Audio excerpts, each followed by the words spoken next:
Pessoal, vamos para a segunda parte do nosso mini curso, né? Avaliando e pensando em como fazer da melhor maneira, a gente achou melhor dividir em 3 partes e não 2, porque a gente precisa dar um enfoque na revelação, tá? Então hoje é a segunda parte, a gente vai chegar até o final do tratamento térmico e colocar as facas para fazer o sub-zero, e depois no próximo final de semana a gente vai fazer o processo de revelação, tá? O ambiente está diferente, a gente está na nossa oficina em conjunto agora. Vou mostrar aqui para vocês, esse é o resultado dos martelados, tá? Ó, como ficou dos dois lados. Dá para enxergar aí legal, Robson? Dá sim. Legal. Ó, vamos falar algumas coisas sobre o procedimento que a gente fez. A gente fez esse procedimento num forno, tá? Por que a gente fez dessa forma? Para provar, para mostrar que é possível um cuteleiro que só trabalha com inox fazer esse processo na casa dele sem precisar ter uma forja, tá?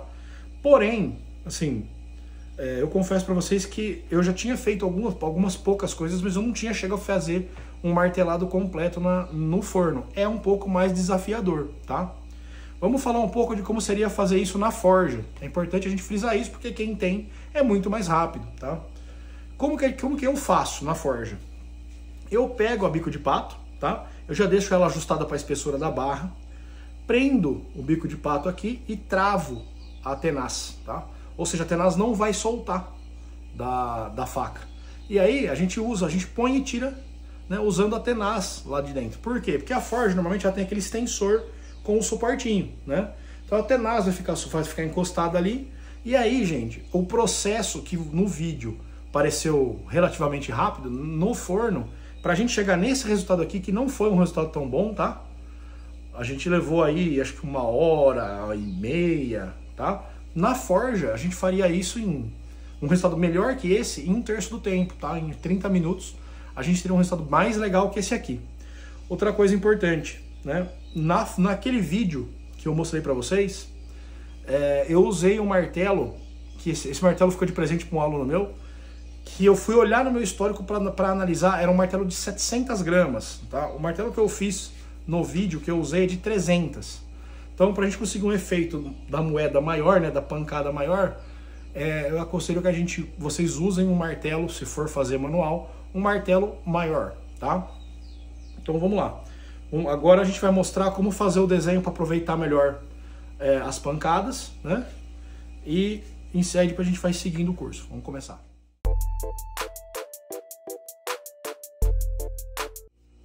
Pessoal, vai tremer um pouquinho que eu estou segurando a câmera com a mão, tá? Mas para mostrar para vocês da maneira mais real possível.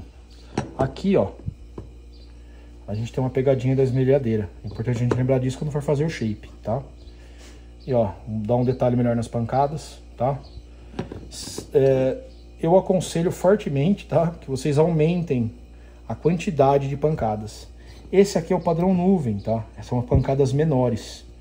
Se a gente quiser aquele padrão que eu mostrei no vídeo da aula passada, a gente tem que ter uma moeda maior. Como eu falei no vídeo anterior, usar um martelo maior, tá? Vou mostrar o outro lado aqui pra vocês. Ó, tá? Então assim, vocês podem ver que eu concentrei mais pancadas no fio. Isso é importante para conseguir uma densidade maior, porque lembra que o fio, como ele é mais fino, você precisa ter uma frequência maior, um dano, né? Uma profundidade maior para conseguir exibir esse desenho todo, tá? Então vamos lá, a partir daqui a gente vai ver, ó, nós vamos ver que a gente já vai ter que sabe que esse cara aqui é uma limitação pra gente. A gente vai vir pra cá, né? Vai trabalhar daqui.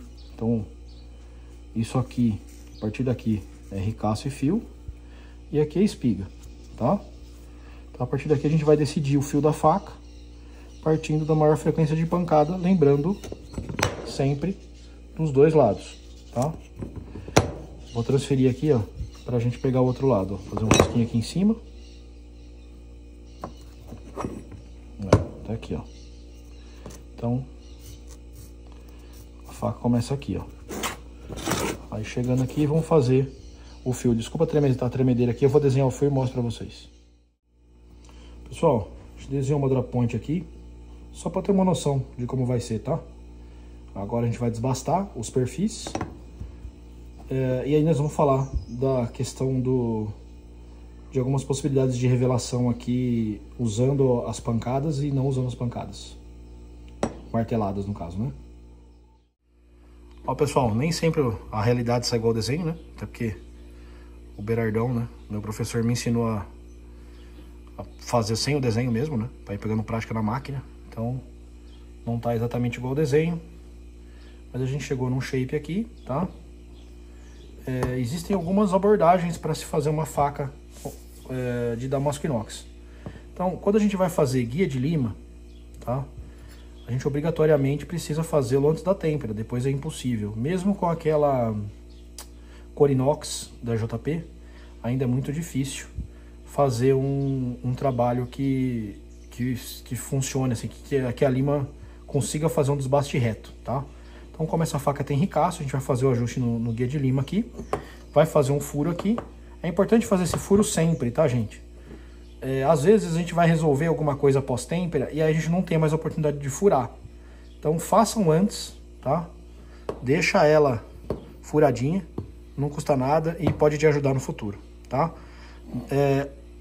Depois do ajuste do guia de lima aqui, a gente vai falar sobre algumas questões de revelação. Como a gente acabou optando, né? Por não fazer a revelação martelada, porque eu não fiz um martelado suficiente aqui, não ia ficar tão bonito.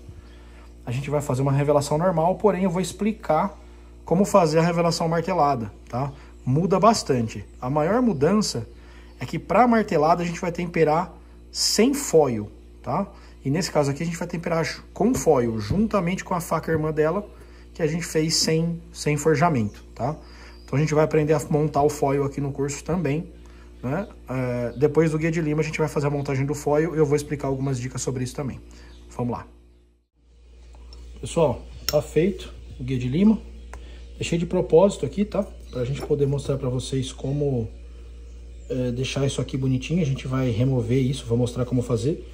Que basicamente é o princípio da revelação do martelado, tá? Aí eu mostro pós-têmpera. Agora vamos partir pra teoria da têmpera.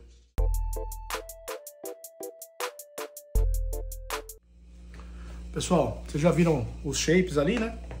A gente fez aqui a usinagem da parte de guia de lima. É importantíssimo, se você vai fazer um guia de lima, que você proteja de alguma forma a parte de trás aqui, tá? Do ricaço. A parte de encaixar a guarda. Seja guarda ou seja botão, é muito difícil, tendo carepa ali, fazer a limpeza. É possível? Tem várias formas de fazer, mas é mais difícil. Então, se possível, se der para evitar, use foil. Eu vou mostrar para vocês como montar um foil, tá? Mas antes, como logo pós mudança de foil, montagem do foil, a gente vai fazer a têmpera, eu vou dar um pouco da teoria aqui do tratamento térmico de um damasco inox e que também vale para inox, tá? Então vamos lá. Quando a gente trata um aço inox único, a gente tem uma tabelinha pronta do fornecedor, tá? Quando a gente pega um aço misturado com outro aço, existe sempre um cálculo de proporção. Na escolha de ligas, a gente tenta pegar ligas que são mais ou menos compatíveis em temperatura. Isso nem sempre é possível, principalmente porque o lado prata do damasco inox é muito mais caro quando eles também são de alta performance, tá? Então, via de regra, a gente vai ter geralmente um aço que é o preto, o aço escuro, que tem uma temperatura mais alta, e o aço prata numa temperatura mais baixa. E a gente tem que tentar chegar numa média entre eles, tá? No caso do Damax, se a gente for fazer um tratamento térmico comum, tá? A gente vai usar uma temperatura média entre o 19C27, que é até 1070 graus, tá? E o 7C27MO2, que é até 1045 graus, 1040 graus. Então, se a gente for numa margem de segurança, você vai trabalhar em 1050 graus, 1055 graus, para ter um tratamento térmico sem sub-zero, tá? Quanto maior o coice, maior a temperatura de resfriamento, maior a quantidade de austenita retida. Ou seja, você vai ter uma dureza maior, porém você vai precisar de um sub-zero mais agressivo para finalizar essa conversão de austenita em martensita, tá? Ou seja, vou fazer sem sub-zero, 1050 graus. Vou fazer com Sub-Zero parcial, um Sub-Zero de freezer, que vai até menos 23, 28, se for um freezer muito bom, tá? Que é um Sub-Zero parcial, não é total.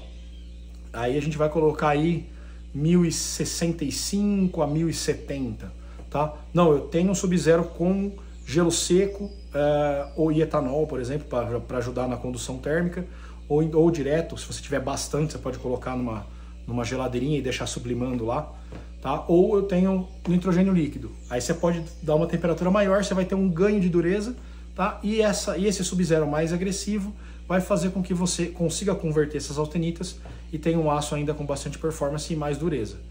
Obviamente, se você tem meios para fazer um Sub-Zero mais agressivo, faça, porque você vai ter mais dureza e, consequentemente, uma performance maior, tá? Porque quando a gente faz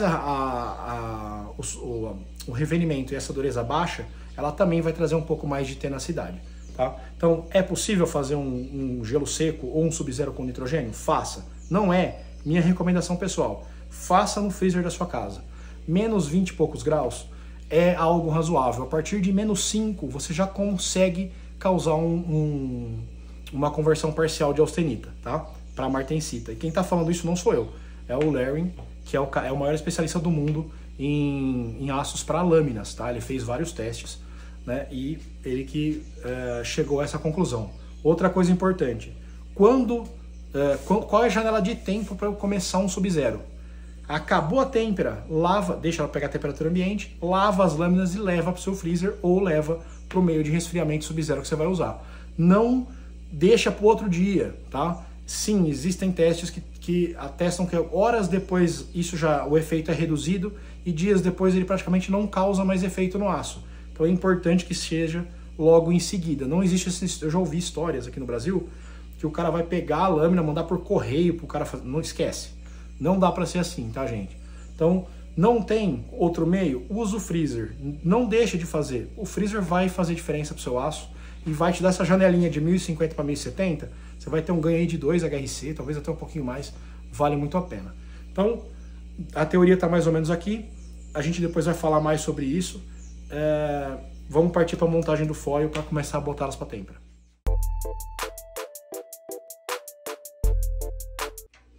Pessoal, isso aqui é normal, tá? O foil vai cortar sua mão.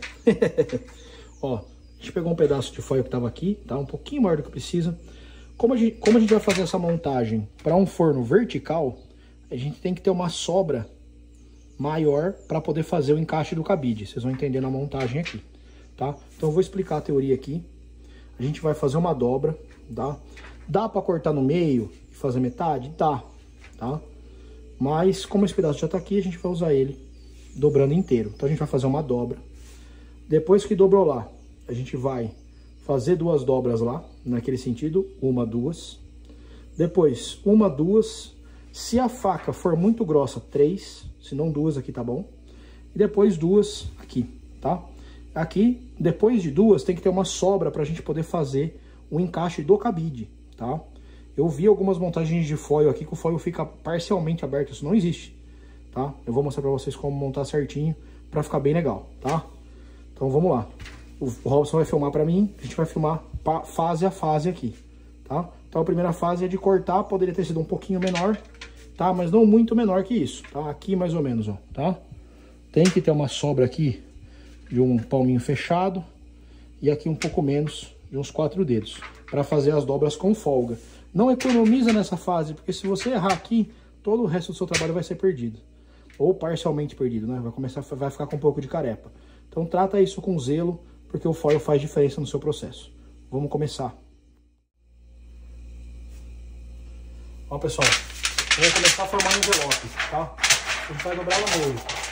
Pode fazer como? Pode simplesmente pegar aqui, ó.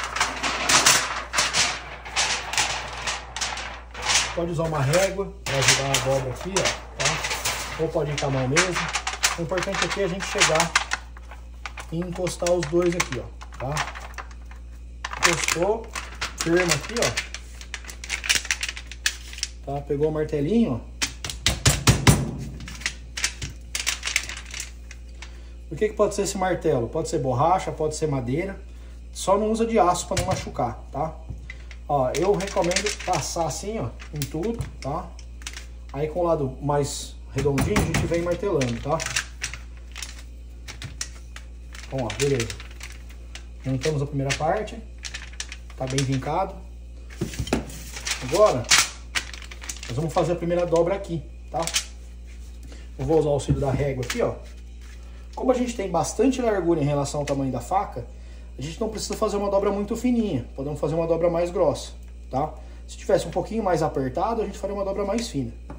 Então vamos lá. Ó, vou colocar a régua aqui para guiar, tá? E vou dar uma dobradinha aqui. Vim pra cá, ó. Usar a régua também, ó. Certo? Deu uma guiadinha. Posso tirar a régua.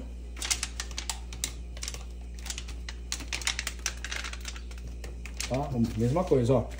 Correu aqui, ó. Tá? Vou bater.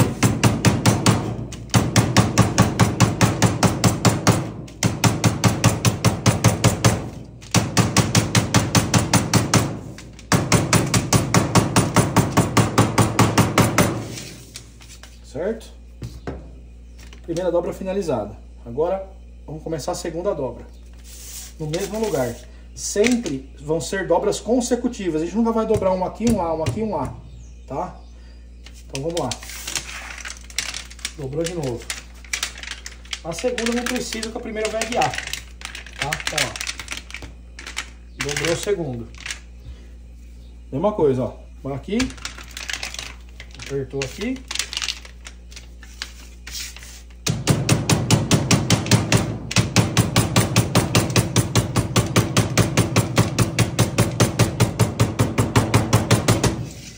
O vizinho agradece.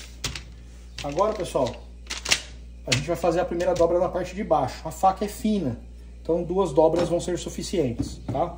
Então virou aqui, pega a régua, tá? Para ajudar aqui na dobra, ó. Veio aqui, dobrou. Primeira dobra. Aqui é importante a gente bater legal.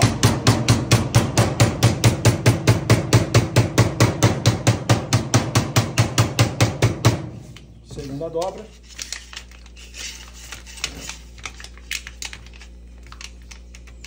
Mesma coisa.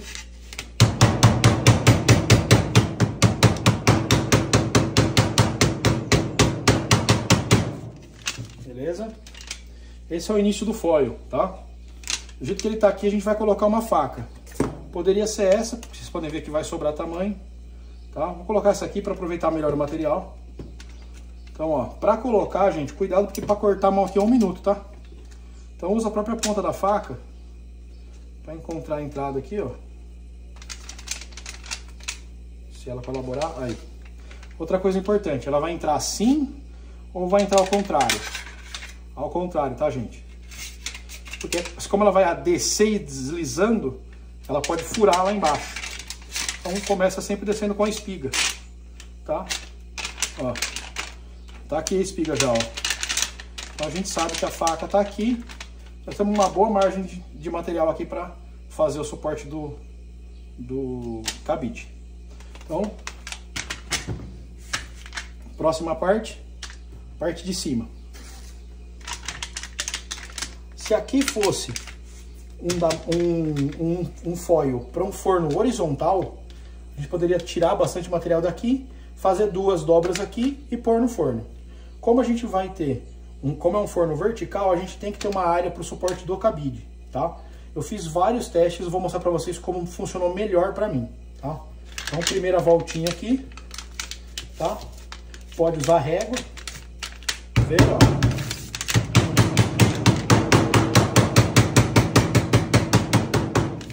Segunda volta, de suor para dar uma benzida.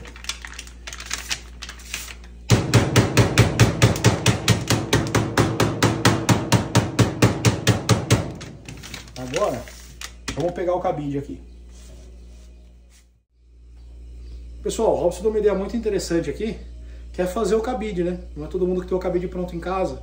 Então a gente vai usar uma vareta de solda de 3,2 milímetros, tá? Ah, pode ser o 308L ou qualquer outra vareta de solda, desde que seja inox. Se for aço carbono, ele não vai aguentar e vai acabar derrubando sua faca dentro do forno, tá? Então vamos começar rapidamente, vamos mostrar como fazer o nosso cabidinho aí para colocar no forno.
Ó, pessoal, isso aqui é o cabidinho que a gente montou agora no vídeo, tá? Então a gente vai colocar ele aqui. E aí, a gente pega das sobras, corta umas fitinhas assim para ajudar no travamento, tá? Então, ó, vamos sentir onde tá a faca, tá? A faca tá aqui, ó. Cadê? Cadê? Tá aqui, ó. Então a gente tem uma sobra boa aqui, tá? O que a gente vai fazer? A gente vai vir dobrar aqui, ó.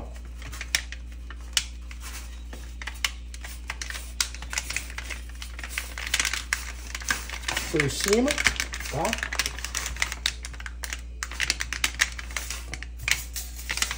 Vai martelar.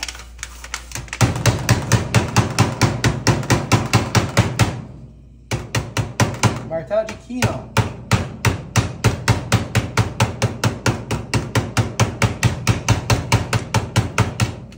Certo?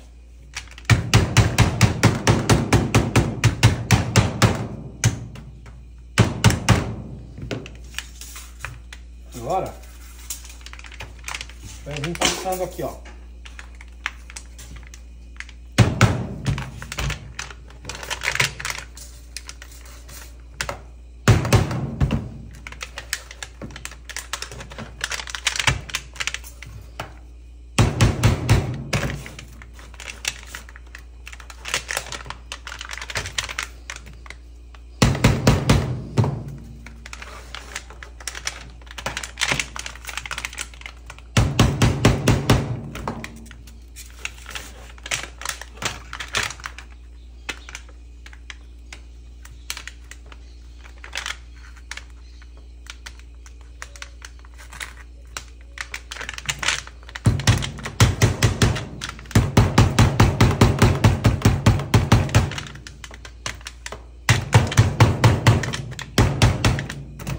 Isso aqui, pessoal, é uma garantia extra para que não ceda, tá? E ó, tá bem preso, tá vendo? Tá firme, ó. Não vai ter perigo de ceder e cair no forno, tá? Vamos agora partir pro tratamento térmico.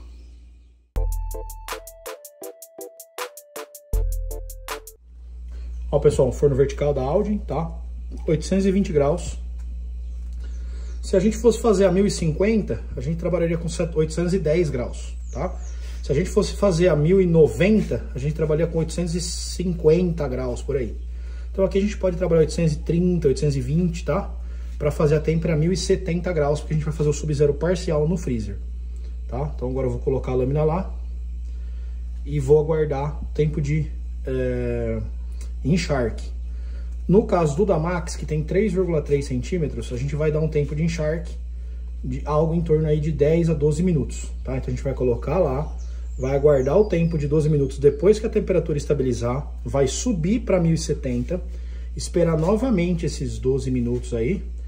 E aí depois a gente vai fazer o resfriamento em óleo, tá? No caso, o óleo é um óleo pré-aquecido, tá? Um pouco mais, no carbono a gente trabalha com 60 graus. Eu recomendo que a gente trabalhe com um pouquinho mais, uns 80, 100 graus, tá bom? Vamos começar. Olha, pessoal, já colocamos aqui, ó, as duas lâminas lá dentro.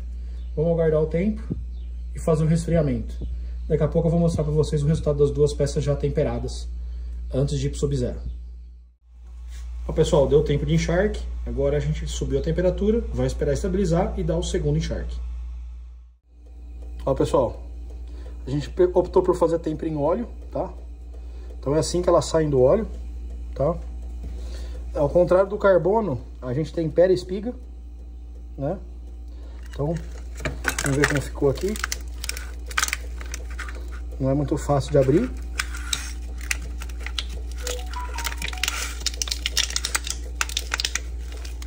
A lâmina tá quente ainda. Normalmente quando tá assim é um bom sinal, tá? A gente vai abrir e vai mostrar pra vocês. Ó, pessoal, isso aqui é um foil perfeito, tá? Eu brinco que a faca sai cor de alumínio. Parece que ela é feita de alumínio, né? Se for um foil executado perfeitamente, tá? A têmpera tá excelente. E esse aqui foi até bom, ó. Que ele acabou tendo uma invasão de oxigênio pequena, tá? Então acabou tendo um pouquinho de oxigênio aqui, nada muito sério. É importante também frisar com vocês que isso não é um problema, tá? A gente deu um breve banho aqui no ácido para aproveitar e já tirar o restinho das carepas que ficaram aqui. Eu vou explicar isso para vocês na próxima aula, tá? Tá vendo, ó? Que os marteladinhos já estão limpos, ó. Então vamos explicar isso aqui para vocês na próxima aula. Mas eu já aproveitei para... Ficou só um pouquinho aqui, mas já vai sair já. Pra gente já explicar como fazer o acabamento martelado ao mesmo tempo, tá bom? Pessoal, agora elas vão pro freezer fazer um Sub-Zero parcial, tá? E na próxima aula vai ser um dia inteiro focado na revelação dessas peças. Valeu, pessoal!